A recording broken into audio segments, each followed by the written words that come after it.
Hello everybody, welcome back to the Big Cat Sanctuary. We are live again here. Sorry for the noise behind us. We showed you last week, but again, we're going on great guns. We're building our new Jaguar enclosure, which is going to be ready very, very soon, we hope, if the weather lasts out for us. We're again with the lovely Dan today. Hello everyone. Dan, and we're going to meet, who are we going to meet today, Dan? So we're meeting Barami, who has just started to walk over to us over here, so hopefully he will come and join us. Barami, one of our African cheetah boys, and of course, father to the lovely Willow, who we've seen on these lives before. Yes, very famous Willow there. Yeah, so hopefully he will come over to us. We have a little bit of food for him. Barami. Let's see if he does. We're going to tempt him over. There you go, usually does it, a little bit of chicken. So for today, Dan, we've got a bit of chicken for Barami. This is slightly different to his main meal. So what are we doing with the chicken today? Yeah, it's 100% not his complete meal. It's just a little top-up meal for him, just so we can get a nice little look at him, get him nice and close for everybody. Barami. Here he is. Good boy. The lovely Barami. Good boy. So every time he takes the first one, he tends to pick at it a little bit, takes his time with it, and then after that he seems to really just scoff them down nice and fast. So for the guys at home, Dan, maybe just a little bit about Barami as a cat, as a character. And we know he's a cheetah, but a little bit about his history here and who he is and what sort of cat is he? Yeah, of course. So Barami is a 10-year-old cheetah. He was actually born at Borås Zoo in Sweden before coming to Paradise Wildlife Park, which is our sister site.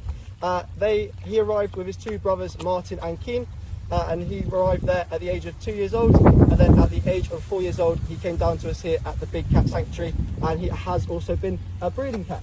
So we obviously know the lovely Willow. So he moved to Wingham Wildlife Park for about 6 months at the age of 7 years old to be that breeding individual. Fabulous. So bit of history, bit of breeding history with him as well. So part of the Endangered Species Breeding Programme, yes, which is one of our 4 pillars of ethos here at the Big Cat Sanctuary. So a little bit about his character, Ben. What sort of cat is he? You know, how does he act? What's his likes and dislikes? He's quite a confident cat, I must admit. He always does like to come over and does enjoy chicken, as you are seeing, having a really good, nice go at that bit there. He also does interact quite a lot with his brothers Martin and Keen at the fence line, but he is in his own enclosure here, and that's because he's also quite a dominant cheetah. So we can see from this lovely, it's known as a mantle, this like Mohican that he's got. Essentially what this mantle is it shows that he's a dominant cheetah. So himself and Martin, who's in the other enclosure, are both quite dominant boys, and so unfortunately we could not have them in the same enclosure.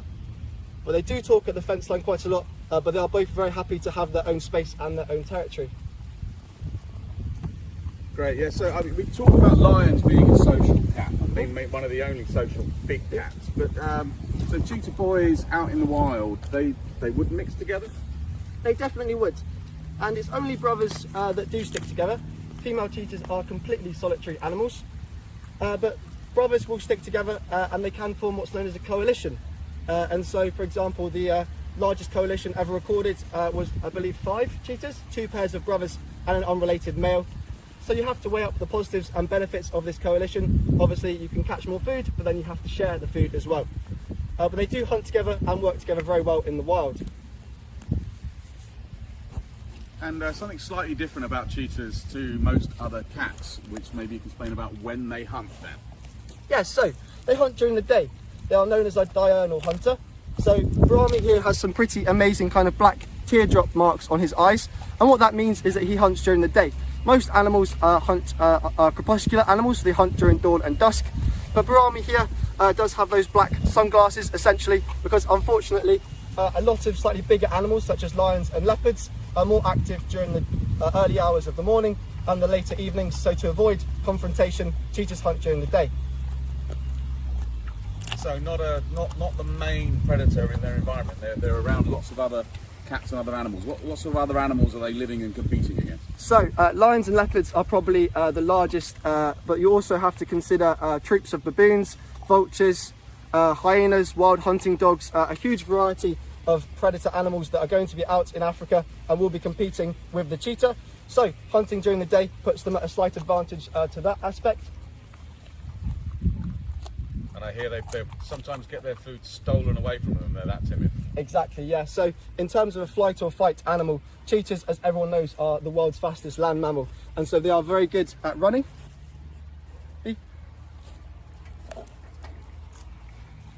But what that means is they don't have much muscles on them to defend a kill.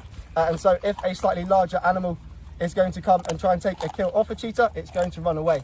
Because if, for example, if they were to have a fight or break a leg, that is going to unfortunately be the end for a cheetah in the wild.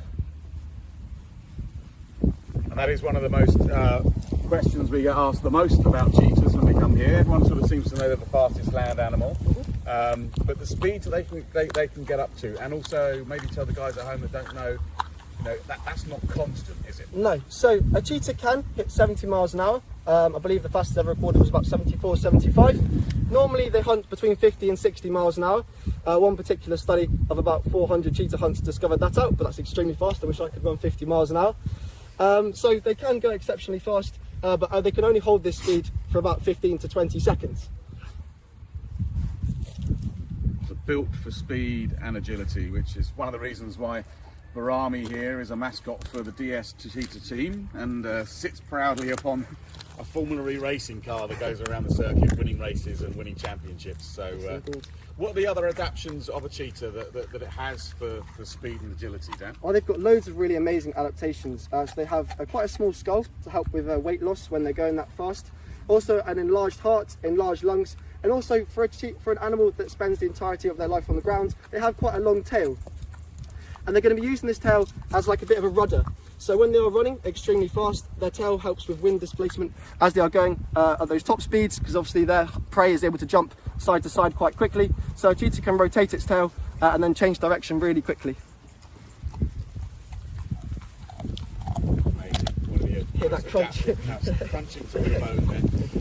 Dan, just you mentioned the mantle that Barami has on his back there. Now, is there something special about what cheetahs have with that mantle when they're a bit younger? Yeah, so a cheetah's mantle stretches the whole length of their body when they're younger. So Barami, because he's a dominant cheetah, he has retained that top part of the mantle, but a little cheetah cub will have a mantle that runs the whole way down the length from the back of their neck all the way down to the base of their tail, and that's helpful for blending in with the long grass.